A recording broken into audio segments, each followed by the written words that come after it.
TV 속에도 다양한 트렌드가 있습니다. 쿡방, 먹방이 유행하더니 먼 나라에서 새로운 체험을 하는 여행 방송도 화제죠. 네, 그런가 하면 소소한 일상을 즐기는 예능에 인기를 끌고 있는데요. 이런 예능 프로그램을 보고 힐링하는 사람들이 있는 반면 오히려 허무함과 박탈감을 느낀다는 사람들도 있는데요. 네, 그래서 오늘 생각연구소에서는요, 예능 프로그램을 보며 느끼는 우리의 심리에 대해 살펴보겠습니다. 연세대학교 심리학과 이동기 교수와 함께합니다. 어서 오세요. 네, 안녕하세요. 네, 요새 좀 일상의 소소한 즐거움을 담은 그런 예능 프로그램들이 참 인기입니다. 저는 그 왜 민박하는 프로그램 있죠? 그거 되게 네네. 좋아하는데 혹시 교수님 보신 적 있으세요? 저도 가끔 보긴 하는데요. 네. 주로 이렇게 뭐 늘 보는 건 아니고요. 특히 드라마 같은 건 잘 안 봐요. 왜냐하면 한 번 보면 계속 볼 것 같거든요. 아, 맞아요. 빠져들게 되죠. 그래요. 자, 이렇게 주말마다 혹은 뭐 예능 프로그램을 통해서 이웃집을 엿보는, 그러니까 방송을 통해서 엿보는 게 되는 거죠. 이런 그 힐링 프로그램이라고 하는데 뭐 연예인들의 부부 생활, 싱글 라이프도 역시 여기 들어가 있고요. 이런 힐링 예능이 시청자들의 그 시선을 사로잡는다고 하거든요. 화면으로 정리를 해봤습니다. 자, 한번 이유를 살펴보죠. 어떤 분이 지금 상상을 하고 있어요. 해변에 어떤 의자에 앉아서 쉬는 걸 상상하나요? 평화로워 보여요. 자극적인 것보단 편안한 게 좋아라고 얘기를 하고 있죠. 자, 이런 것들이 바로 힐링 예능의 유행의 비결이겠죠. 네네. 어떻게 보세요? 그게 이제 아무래도 이제 점점 복잡하잖아요, 사회가. 훨씬 더 자극적인 거를 그동안 많이 보여주고 많은 사람들이 이제 그거를 봐왔는데 이게 피로감 같은 게 생기기 시작한 거예요. 그러니까 지난번에 말씀 나눴던 소확행 같은 게 있잖아요. 소소하지만 확실한 행복 이런 것들이 이제 뜨게 되는 건데요. 아무래도 하나의 어떤 그 좀 지나친 고자극 콘텐츠에 대한 하나의 반작용 이렇게 볼 수 있겠습니다. 네, 그러니까 그런 이유로 좀 피로감을 적게 느끼는 프로그램이 인기를 끌고 있는 거군요. 자, 힐링 예능 사람들에게 인기 있는 이유 그 두 번째도 살펴보시죠.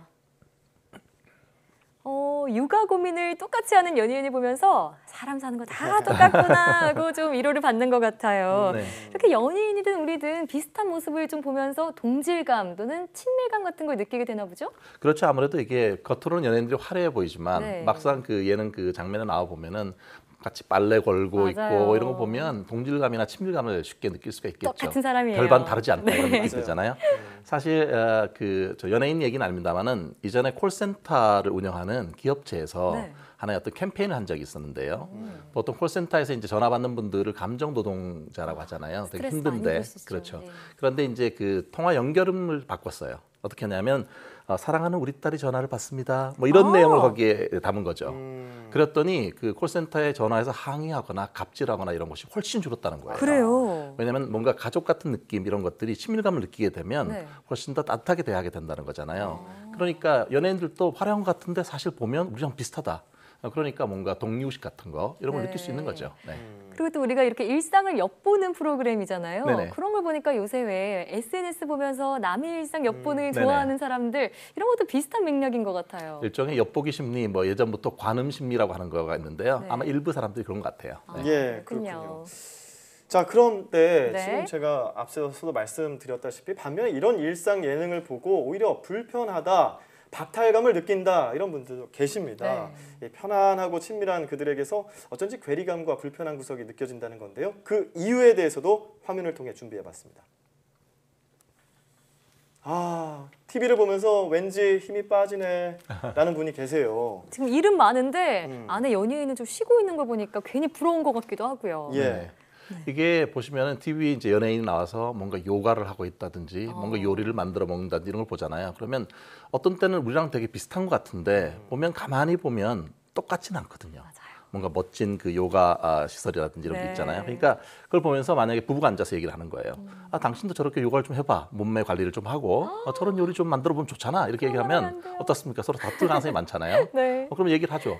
내가 시간이 어디 있냐고. 이렇게 바쁜데. 그러니까 현실이 방송하고 똑같지는 않은 거잖아요. 그러니까 이제 우리 같은 경우는 뭐 우리 가능하면 여유를 느끼고 서로 행복을 나누고 싶지만 사실 그 현실 자체가 너무 녹록하지 않으니까 그렇다면 이렇게 생각이 드는 거죠. 저 사람하고 우리하고 다르다. 그러니까 일종의 약간 상대적 박탈감 이런 것도 느끼게 되는 것 같아요. 그런 상대적인 박탈감 때문에 힐링은커녕 스트레스를 받게 되는 싸움하기 거군요. 쉽죠. 부부싸움 할 수도 있고요. 자, 계속해서 두 번째 이유도 살펴보시죠. 지금 TV 속 연예인이 좋은 가방 메고 있는데 내 가방은 뭔가 좀 낡아 보이고 부러워 이런 모습인데요. 왜 사촌이 땅을 사면 배가 아프다 이런 말 있잖아요. 네네. 왜 대기업 CEO가 좋은 차 타고 다니는 건 당연해 보이는데 내 주변에 이웃이 외제차 뽑았다고 하면 괜히 부럽고 이런 게 연예인한테도 비슷한 감정을 느끼나 보죠? 네, 지금까지는 사실 우리랑 비슷하다 이렇게 생각을 했었어요. 했는데 막상 비교를 해보니 뭔가 고가의 어떤 물품을 갖고 있고 이러면 네. 왠지 배신감 같은 거나 박탈감을 느끼게 되는 것 같은데요. 네. 이런 것들을 일종의 이웃 효과라고 해요. 이게 뭐냐면은 우리 주변에 뭔가 가까이 있을 것 같은 사람들과 우리를 비교하는 거예요. 네. 그들의 소비라든지 그들의 재산이라든지 이런 걸 비교해 보는데 네. 이렇게 비교를 하면서 내 수준이 어느 정도 되는지 평가를 해보는 거를 이제 우리가 이웃 효과라고 하거든요. 그러니까 네. 연예인에게도 이웃이라고 느끼는 거죠. 그렇죠. 늘 보니까 늘 보는 사람이니까 되게 반가울 거예요 아마. 가깝게 느꼈던 사람인데. 그렇죠. 예. 그 버나드 맨더빌이라는 사람이 재미있는 얘기를 했는데요. 실제로 3명의 사람이 있습니다. 한 사람은 걸어가는 사람이 있고요. 한 사람은 사두 마차를 타고 가는 사람이 있고 예. 또 한 사람은 육두 마차를 좀 더 좋은 마차를 타고 가는 거죠. 오. 이렇게 했을 때 걸어가는 사람이 누구랑 비교를 할 건가 하는 거예요. 해보면 걸어가는 사람들은 생각보다 그 안에서 비교하는 대상을 보면요. 걸어가는 사람이 육두 마차 타는 사람과 비교하지 않아요. 그러면요? 오히려 사두 마차를 타는 사람이 육두 마차 타는 사람한테 비교를 하고는 상대적 박탈감을 느끼거나 질투감을 느낀다는 거예요. 사두 마차가 육두 마차를 예, 비교한다고요? 뭔가 좀 비슷한 그래도 나하고 뭔가 가까울 것 같은 사람하고 비교를 한다는 거죠. 그렇군요. 이게 그다음에 해보면 막상 어떻습니까? 실종 비슷한 줄 알았던 연예인하고 내 삶을 비교해 보니까 내 삶이 너무 다른 거예요. 그러면은 되게 일종의 좀 불편감, 심한 경우는 이제 배신감까지 느끼는 분들이 있습니다. 그렇게 되겠네요. 네. 그런데 이제 TV를 보다가 이렇게 상대적 박탈감을 느끼면 안 되는데 느끼게 될 거 아니에요. 네네. 이럴 때 어떻게 해야 되나요? 글쎄 이게 기본적으로 이렇게 비교하기 때문에 그런 거잖아요. 예. 사람들이. 근데 이제 이 비교하는 거는 기본적으로 잘 사라지지는 않아요. 사실 기본적으로 그러니까 비교하는 성향 자체를 없애려고 할 수는 없을 것 같아요. 인간의 자연스러운 심리군요. 그럼요. 자연스럽게 사실 비교를 하는데 가만히 보면은 그 사람들이 자기랑 비교를 할 때 자기보다 좀 잘난 사람과 비교하는 일종의 상향 비교를 하는 경향이 좀 있어요. 상향 비교하면 어떻게 되겠습니까? 당연히 내가 좀 부족해 보이죠. 당연히 기분이 좀 처질 거 아니에요. 맞아요. 그러니까 가능하면 비교를 해야 한다면 나보다 조금 더 어려운 상황에 있는 사람들도 있으니까 네. 그런 사람들과 비교를 하는 일종의 하향 비교를 하는 것이 정신 건강 측면에서는 조금 더 나을 수가 있겠고요. 네. 예. 또 한 가지는 실제 우리 현실과 아니면 뭔가 어떤 일이 일어났을 때 네. 최악의 일이 일어날 수도 있잖아요, 상황을. 그러니까 최악의 안 좋은 상황을 가정을 해보고 예. 그것보다는 현실이 더 낫다라고 하는 거를 비교하게 되면은 네. 일종의 이걸 우리가 사후 가정 사고라고 하는데요. 네. 그럼 아무래도 사실 훨씬 더 안 좋은 일이 일어났을 수도 있다. 그런데 지금 현실은 그렇지 않다. 이렇게 네. 비교하게 되면 기분이 좀 더 나을 수도 있겠죠. 예. 우리가 좀 시각만 잠깐 바꿔도 같은 프로그램을 보고 느끼는 감정도 달라질 수 있겠네요. 그렇죠. 네.